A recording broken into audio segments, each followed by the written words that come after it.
there, fellow marketers. Professor Walters here, and today we're here on Tybee Island in Georgia. And today we're going to talk about some misconceptions that people have about marketing. And one of the ones that I actually get a lot in my class is people think that advertising and sales is the same thing as marketing. Well, advertising and sales are a part of marketing, but marketing is so much more than trying to get people to buy stuff. Marketing is from the concept idea to when we hand it off to our customer and give them service afterwards. All that supply chain, those 4 P's, we develop the product and these kind of things and figure out what people want. The prices, we determine what people value and how much we should charge for stuff. The place, where we're going to sell it, how we're going to sell it, what's the website going to be like, that goes in there. The promotion side of it, yes, that's where your advertising comes in. That's where your sales come in. But marketing is much more than advertising and sales. So don't think it's just selling stuff. No, it's from creating to doing strategy. Oh, so much more. And another thing I get from a lot of people is they say, oh, marketing, it's just qualitative. It's just touchy-feely things. Look, if anyone is following marketing these days, they know that quantitative, hard numbers are what tells marketers what to do.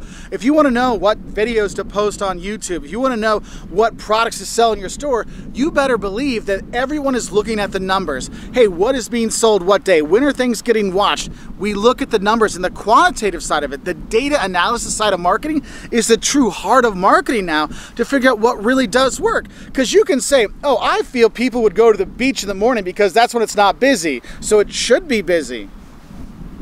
No one's here, so I guess I shouldn't be out here selling stuff this time.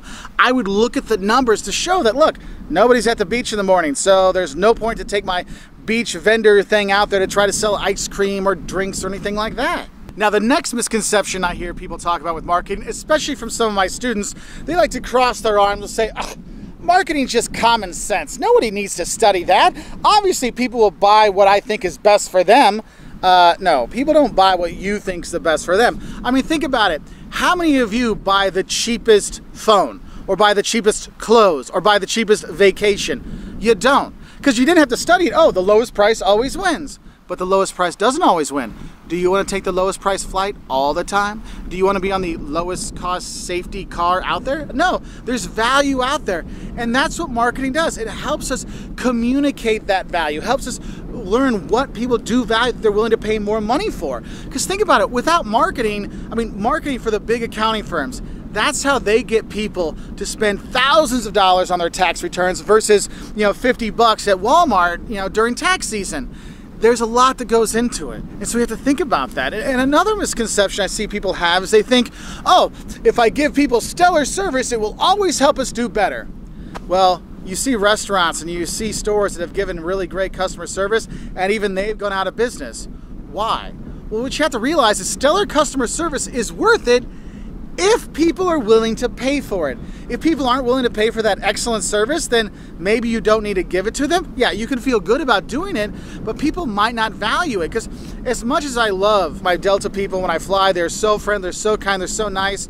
But if it's a flight from Chicago to Paris and one is $1,000 and one's $250, yeah, I value the loveliness of Delta, but man, that $250 flight, that's tough for me to pass that up. I enjoy the stellar service, but sometimes the price will trump that. So you have to think about that. Now, another one that's kind of counterintuitive when we think about marketing is if we give people more than what they expect, more than they need, they'll be super happy with what they have and they'll come back and shop with us again. Well, how many of you have gone to a store and just been so overwhelmed by the options, you don't know what to do? It's like I go to our local liquor store and I'm like, it's called, there's Benny's and there's Friar Tuck. I go to both of them, I walk in, I'm like, oh my gosh, it's a big box store of alcohol. I don't know what to do. They've got thousands of beers there and I'm like, what do? I buy the beer I already know, right? Because it's just too overwhelming. And it goes into the same thing with that stellar service. Look, all the extras will be worthwhile to people if the extras are worthwhile to them. If it's not, it actually can turn people off. There's a reason why people like Aldi. Look, it's simple, it's to the point. It's not like Target where you randomly find stuff you want to buy. Aldi is I go in, I shop. I mean, part of it, you'll save money at Aldi. Part of it is because their prices are low, but also part of it is because they don't have all the extras. You're not getting your orange vanilla Coke that you heard about on TV. They don't have that there. But at Target, they've got an end cap.